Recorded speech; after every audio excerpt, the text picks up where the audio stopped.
친구 두 사람이 성경을 읽고 은혜 받은 이야기를 서로 대화합니다.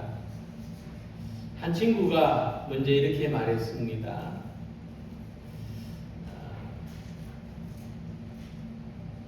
시편 56편 3절에 내가 두려워하는 날에는 내가 주를 의지하리라 하는 말씀을 읽고, 내가 평소에는 하나님을 생각하지 않고 살다가도 이 말씀을 보면 힘들고 어려운 일 앞에서는 기도해야 되겠다는 마음이 생긴다고 했습니다. 그 말을 듣던 다른 한 친구도 동의하면서 그는 자기가 받은 은혜의 말씀을 전했습니다. 이사야서 12장 2절 말씀인데, 보라, 하나님은 나의 구원이시라. 내가 신뢰하고 두려움이 없으리. 주 여호와는 나의 힘이시며 나의 노래시며 나의 구원이심이라. 두 번째 친구는 이 말씀의 어떤 부분에서 감동을 받았을까요? 이 두 구절은 서로 다른 두 가지 믿음의 모습이 나타납니다. 첫 번째는 두려워하기 때문에 주님을 의지하는 믿음입니다. 그리고 두 번째는 주님을 믿기 때문에 두려움을 이겨내는 믿음입니다. 이 두 믿음은 비슷해 보이지만 실제로 큰 차이가 있습니다. 두려움 때문에 주님을 찾는 믿음은 연약한 믿음입니다. 그러나 주님을 믿기 때문에 두려움을 이기는 믿음은 성숙한 믿음, 확신 있는 믿음입니다. 우리의 삶 가운데 믿음이 필요하지 않은 순간은 단 한 번도 없습니다. 그러나 성경이 요구하는 성숙한 믿음은 매 순간 부딪히는 어떤 문제나 두려움 때문에 그때 주님을 찾는 것이 아니라 이미 우리 안에 주신 믿음을 가지고 확신과 담대함 속에서 살아가고자 하는 것입니다. 하나님은 우리가 필요할 때가 되어서 허둥지둥 믿음을 찾는 사람이 아니라 이미 주신 믿음으로 살아가는 사람이 되기를 원하십니다. 우리는 이와 같은 믿음의 사람이 되기를 소망합니다. 오늘 본문도 이와 비슷한 주제를 다루고 있습니다. 그리스도는 다윗의 자손인가? 아니면 그리스도는 다윗보다 먼저 계신 분인가? 예수님은 이 질문을 바리새인들에게 하셨습니다. 바리새인들은 메시아가 다윗의 자손이라는 믿음을 가지고는 있었지만 메시아가 다윗보다 먼저 계신 분, 다윗에게도 주님이신 분이라는 생각을 전혀 하지 못했습니다. 그래서 바리새인들은 예수님의 질문 앞에서 아무 대답을 못했습니다. 본문에 나타난 예수님의 질문은 그리스도가 누구의 후손인가 하는 단순한 지식을 묻는 것이 아니라 그리스도가 어떤 능력과 권세를 가진 분이신가를 묻는 올바른 믿음을 요구하는 것입니다. 이 시간도 주님은 우리에게 신앙의 단순한 지식을 물으시는 것이 아니라 우리에게 얼마만큼의 믿음이 있는지를 요구하신다는 것을 생각하는 성도들이 되시길 바랍니다. 예수님의 말씀에서 알 수 있는 사실은 그리스도는 다윗의 자손으로 오셨지만 다윗보다 먼저 계신 주님이라는 것입니다. 다윗은 자신의 후손으로 나신 그리스도를 경배했습니다. 그는 역사적으로 자기보다 후에 태어나실 그리스도지만 영원부터 계셨던 주님이시기 때문입니다. 그래서 예수를 육신으로 낳은 마리아도 예수님을 하나님, 나의 구주라고 부르며 경배했습니다. 누가복음 1장 47절에 천사의 수태고지를 들은 마리아는 내 마음이 하나님 내 구주를 기뻐하였다고 노래했습니다. 그래서 오늘 예수님의 말씀은 우리 모두에게 주님에 대한 참되고 올바른 믿음을 알게 해줍니다. 예수님은 다윗보다도 위대하시고 다윗보다도 능력이 많으신 예수는 그리스도요 주님이십니다. 그리고 주님은 영원토록 함께 계십니다. 언제나 주님이신 예수를 믿고 의지하는 우리의 삶이 되시기를 소망합니다. 자, 본문에서 42절을 보면 예수께서는 바리새인들에게 메시아가 누구의 자손인지 질문하십니다. 그래서 바리새인들은 그들이 알고 있는 대로 주저하지 않고 대답합니다. 다윗의 자손이니이다. 너희는 그리스도에 대해 어떻게 생각하느냐? 누구의 자손이냐? 대답하되 다윗의 자손이니이다 하고 42절에 기록되어 있습니다. 이것은 당시 유대인 전체가 가지고 있던 신앙이었습니다. 메시아는 다윗의 자손으로 나오실 것이라는 이 기대는 이미 오래전부터 그들이 가지고 있던 신앙입니다. 그래서 마태복음은 예수님의 족보를 말할 때 첫 구절부터 이렇게 선포합니다. 아브라함과 다윗의 자손 예수 그리스도의 계보라. 자, 그리스도에 대한 구약의 예언과 기대가 예수님의 탄생으로 말미암아 이루어졌다는 말씀입니다. 그러나 예수님은 단순히 그 사실을 인정하는 것을 넘어서서 전혀 새로운 차원의 신앙을 바리새인들에게 가르쳐 주십니다. 그리스도가 다윗의 후손일 뿐만 아니라 그것도 맞지만 다윗보다 먼저 계시며 다윗이 주님으로 고백한 분이라는 말씀입니다. 굉장히 모순 같아 들리시죠? 다윗의 후손이 어떻게 다윗의 주님일 수 있느냐 하는 말씀이 되겠습니다. 오늘 먼저는 우리가 이 믿음의 깊이를 먼저 생각해 보고자 합니다. 요한복음을 보면 예수님은 그분이 아브라함보다도 먼저 있었다고 말씀하십니다. 요한복음 8장 58절에 아브라함이 나기 전부터 내가 있느니라.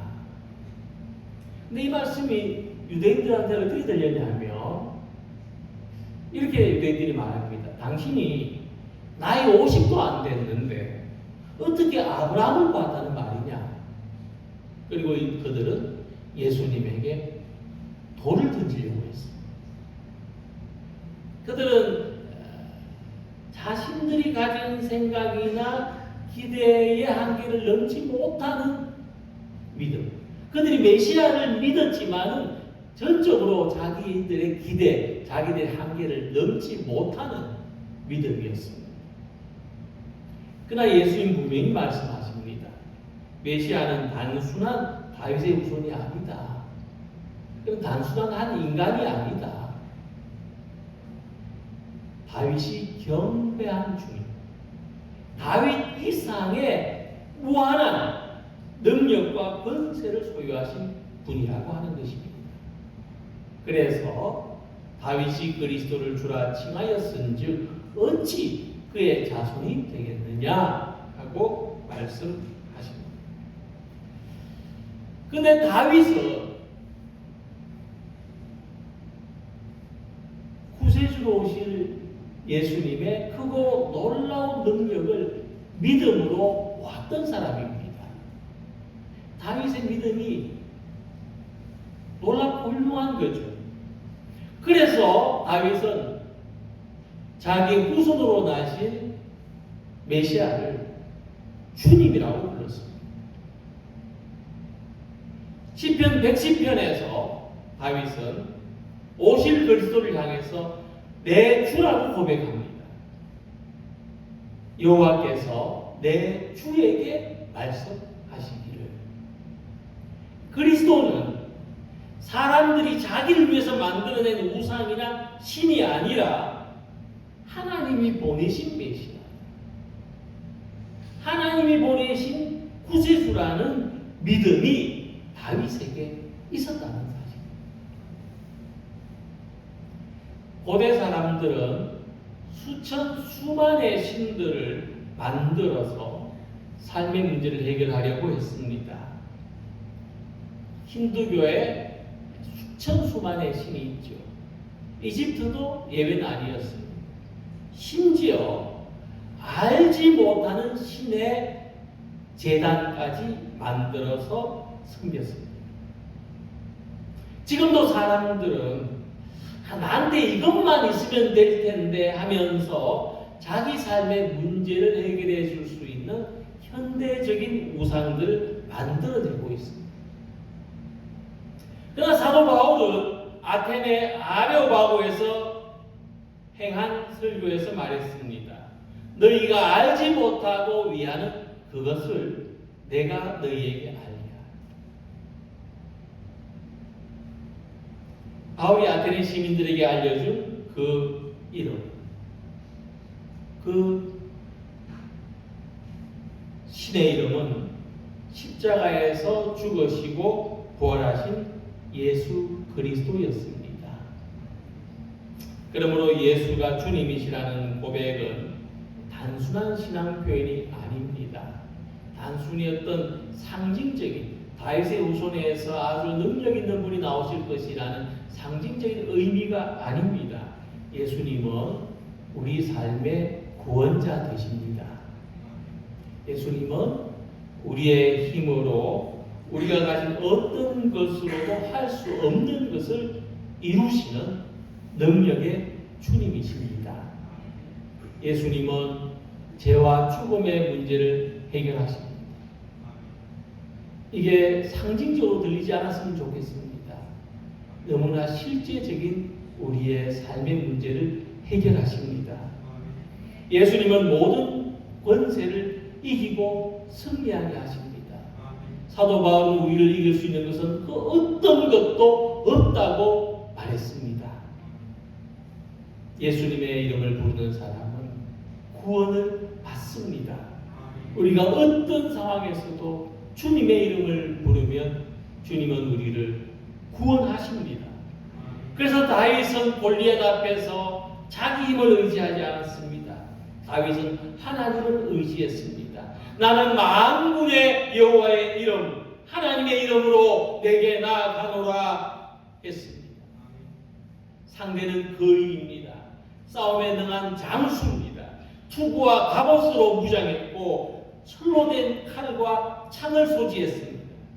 그러나 하나님을 의지하고 맨몸으로 나간 다윗은 물맷돌을 던져서 골리앗을 쓰러뜨린 것입니다. 주님의 이름을 의지하고 나간 것이 다윗의 승리였습니다. 오늘 우리의 삶에도 예수 이름의 능력이 나타나기를 소망합니다. 예수의 이름으로 나아갈 때 우리 앞에 모든 문제가 쓰러지기를 바랍니다. 예수의 이름을 부를 때 그의 능력이 우리의 삶에 임하고 예수의 이름으로 기도할 때 하나님의 응답이 있는 모든 성도가 되시기를 기원합니다. 예수님은 바리새인들에게 다윗이 그리스도를 주님이라 부르지 않았느냐? 그 말씀을 하시면서 시편 110편 1절의 말씀을 인용하셨습니다. 내가 내 원수들로 내 발판이 되게 하기까지 너는 내 오른쪽에 앉아 있으라 하셨도다. 다윗은 그리스도가 어떤 분이시냐? 왜 나의 후손으로 태어나신 그리스도에게 내가 주님이라고 하느냐? 그 이유는 그가 하나님 우편에 앉으신 분이라고 고백하는 것입니다. 메시아는 단순히 다윗의 혈통으로 태어난 인물이 아니라 하나님의 통치와 권세를 받으신 하나님 우편에 앉아 있는 분이라고 하는 것입니다. 그래서 다윗의 자손이라는 호칭만으로는 예수님이 어떤 분이신지를 설명할 수 없습니다. 하나님 우편에 계십니다. 하나님 우편이라고 하는 신적인 지위와 함께 예수님을 이해해야 하는 것입니다.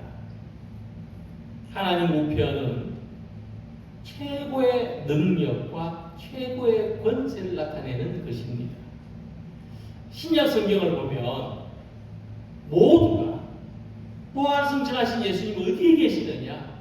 모두가 하나님 보좌 우편에 앉으셨다고 말씀합니다. 베드로전서 3장 22절 한 절만 대표적으로 보면 그는 하늘에 오르사 하나님 우편에 계신다고 했습니다. 또 성경 전체를 보면 하나님 우편은 하나님의 능력, 하나님의 권세, 승리의 상징으로 사용되었습니다. 그래서 예수님이 하나님 우편에 계신다는 것은 그가 단순한 종교 지도자나 선지자가 아니라 하나님과 함께 만물을 다스리는 통치자라는 사실을 가리키는 것입니다.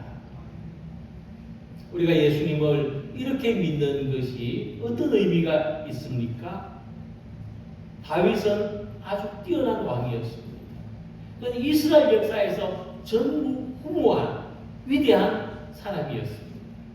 그러나 그는 이런 지위는 없었습니다.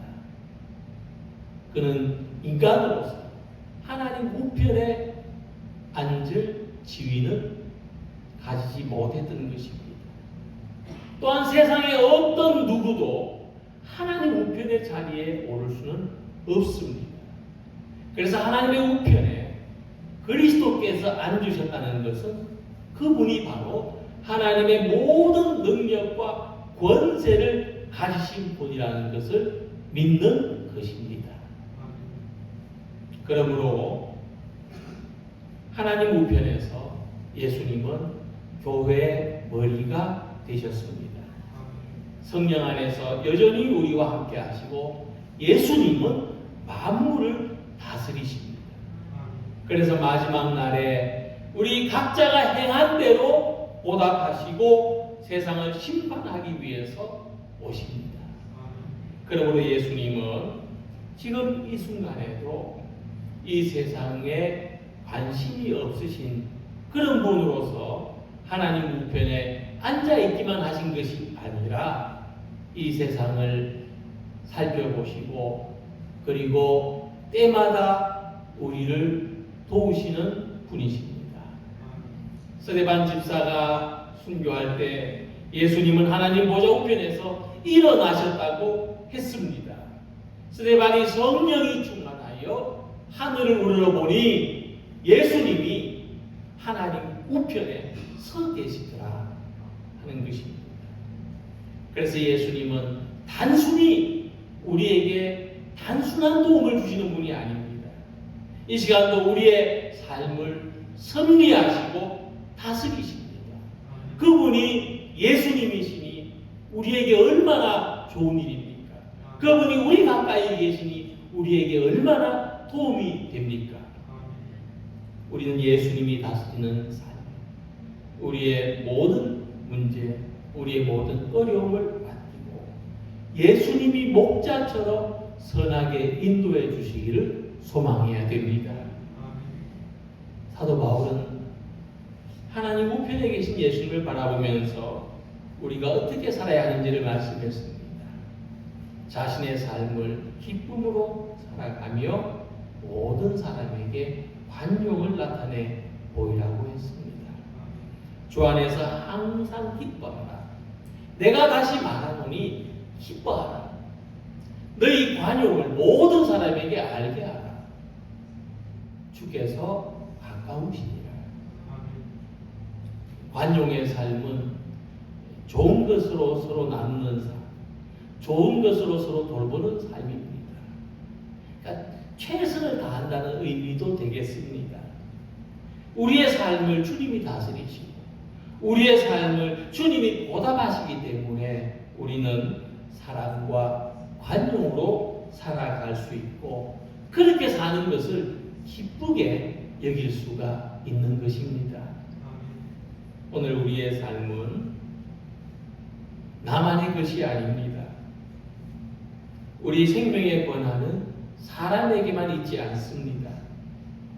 또한 삶의 어려움도 나만의 것이 아닙니다. 주님이 이 모든 것과 함께 하십니다. 하나님 우편에서 우리를 위하여 기도하십니다. 그래서 이스라엘의 왕이었던 다윗조차도 주님의 다스리심을 경배했습니다. 이 나라를 다스리는 분은 내가 아니라 주님이십니다. 그래서 그리스도를 내 주님이라고 부른 것입니다. 지금도 하나님 우편에서 우리의 모든 삶을 다스리는 분이 주님이신 것을 믿고 의지함으로써 주님, 내 삶을 당신께 믿고 의지하고 다만 기쁨으로, 다만 관용으로 서로 좋은 것을 나누는 삶을 기뻐하며 살아가게 하옵소서 하는 우리 모두가 되시기를 소망합니다. 오늘 본문에서 주님은 이제 바리새인, 사두개인들과의 모든 논쟁을 종결짓습니다. 그리고 마태복음 23장을 보면은 이제 완전히 구조는 달라져서 이들의 위선적인 신앙에 대한 주님의 혹독한 비판이 가해지고 있다는 것을 알 수 있습니다. 오늘 읽으신 본문은 예수님이 그 중에서도 바리새인들과 집요했던 예수님과 비슷한 듯 하면서도 신앙의 결이 아주 달랐던 바리새인들과의 논쟁에서 승리하시는 모습을 보여주고 있습니다. 그래서 46절에 보면 한마디도 능히 대답하는 자가 없고 그날부터 감히 그에게 묻는 자도 없더라고 했습니다.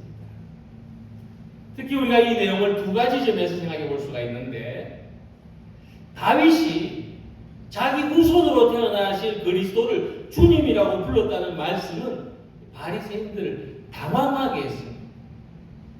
그들은 성경의 의미를 깊이 알으려고 하기보다도 단순히 문자적으로만 해석하려고 했던 세속적인 믿음을 가졌는데 그 문자적인 믿음이 흔들리는 거예요. 그리고 이 말씀에서 예수님이 가지신 인성과 신성을 모두 드러내셨습니다. 하나님으로서 그리스도는 다윗의 주님이 되시고 인간으로서 그리스도는 다윗의 자손이 된다고 하는 말씀입니다. 그래서 우리의 참된 믿음은 예수님을 다윗의 자손으로 인정하는 지식과 또 다윗의 주님으로 고백하는 신앙이 결합될 때에 참된 믿음이 되는 것입니다. 이 믿음이 우리로 하여금 세상을 이기게 하는데 우리는 예수님을 참 사람이 되신 참 하나님으로 믿는 것입니다. 바리새인들이 가진 신앙의 오류는 그들이 가진 신앙의 한계점은 메시아를 그리스도를 어떻게 믿었느냐 하면 자신들이 기대하는 방식으로 믿었습니다.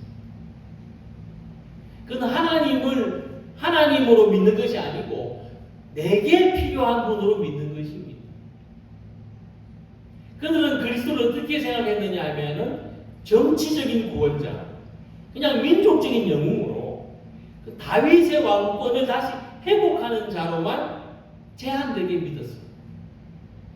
그러나 예수님이 보여주신 이 그리스도의 모습은 단순한 한 국가의 지도자가 아니라 온 세상의 주님이신 것을 보여주셨고, 영원한 하나님의 아들이신 것을 알게 해주셨고, 하나님 우편에 계신 통치자라는 것을 나타내셨습니다.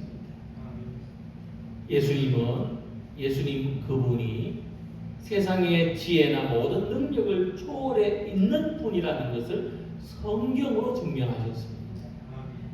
그러므로 우리가 예수를 어떻게 믿어야 되겠습니까? 주님을 내가 원하는 대로만 아니라 주님에게 들어가는 믿음을 가지게 하옵소서. 주님이 누구신지를 날마다 우리에게 가르쳐 주시고 깨닫게 하여 주옵소서. 내가 헤아릴 수 없는, 내가 생각하지 못한 주님의 능력을 내게 알게 하시고 그 능력을 힘입어 살게 하옵소서. 이런 믿음을 가져야 할 줄로 생각합니다. 그래서 그날부터는 예수님을 책잡으려고 하거나 예수님을 시험해 보려는 질문을 감히 하는 사람이 없었습니다. 아마 그 중에는 자신들이 가진 이해의 한계를 넘어서서 예수님을 주님으로 믿은 바리새인들도 있었을 것이고, 하지만 대부분의 바리새인들은 그 장벽을 넘어서지 못했습니다. 그러므로 믿음은 예수님 앞에 무릎을 꿇을 수 있는 자세에서 출발합니다. 자기의 계산과 자기의 모든 논리를 내려놓고 예수님 앞에 겸손히 나의 주님으로 고백하며 겸손히 숙이는 것이 믿음의 참된 출발점이 되는 것입니다. 당시 로마 식민지로 지내던 유대인들은 얼마나 그 힘과 권력이 절실했겠습니까? 물질이든 지식이든 명예든 권세를 가지고 힘이 있어야 잘 살 수 있다는 이런 믿음은 오늘 이 시대 사람들에게도 예외가 아닙니다. 우리도 세상에서 살아가는 한 이와 같은 유혹에 끌릴 수밖에 없습니다. 뭔가 하나는 가져야 하지 않겠느냐. 세상은 우리들이 세속적인 사람이 되어서 살아가라고 유혹합니다. 하지만 그리스도인들마저 세상의 힘에 의지해서 세상의 방식으로 살아가고자 하면 그럴수록 이 세상은 동물의 왕국이나 다름없게 되어갈 것입니다.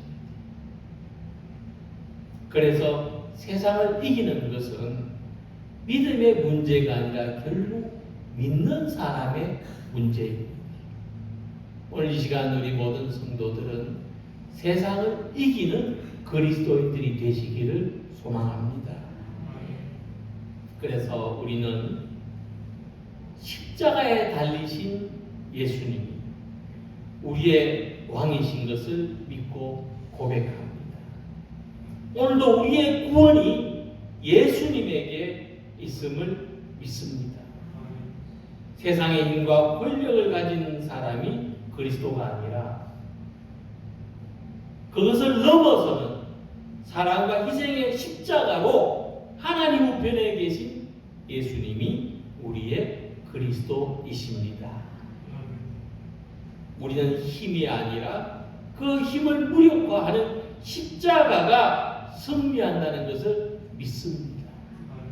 오늘도 연약한 우리에게 힘을 주시고 도우시는 능력으로 말미암아 승리하게 하시는 것을 믿고 살아가는 성도가 되시기를 바랍니다. 그래서 세상의 구원은 다윗이 가진 힘으로 오는 것이 아니라 하나님의 은혜로 임하는 것이며 그것이 우리에게 우리의 진정한 힘이라는 것을 믿고 소망하는 성도가 되시기를 바랍니다. 우리의 주님으로 오신 그리스도의 성탄절이 또 한 주 가까워지고 있습니다. 주님이신 예수님 안에서 우리의 완전한 구원도 점점 다가오고 있음을 바라보시기 바랍니다. 하박국 선지자는 구원의 하나님으로 인하여 내가 아무 가진 것이 없어도 기뻐한다고 고백했습니다. 나는 여호와로 말미암아 즐거워하며 나의 구원의 하나님으로 말미암아 기뻐하리로다. 세상에서는 가진 자가 힘 있는 자지만 우리는 하나님을 소망함으로써 그보다 더 힘 있는 사람들이 되기를 바랍니다. 하박국의 믿음과 같이 예수님으로 기뻐하는 사람, 예수님으로 너그럽게 관용하는 사람, 예수님으로 오늘도 선하신 주님께 삶의 모든 어려움과 문제를 맡기고 믿음의 힘으로 살아가는 모든 성도들이 되시기를 주님의 이름으로 기원합니다. 기도드리겠습니다.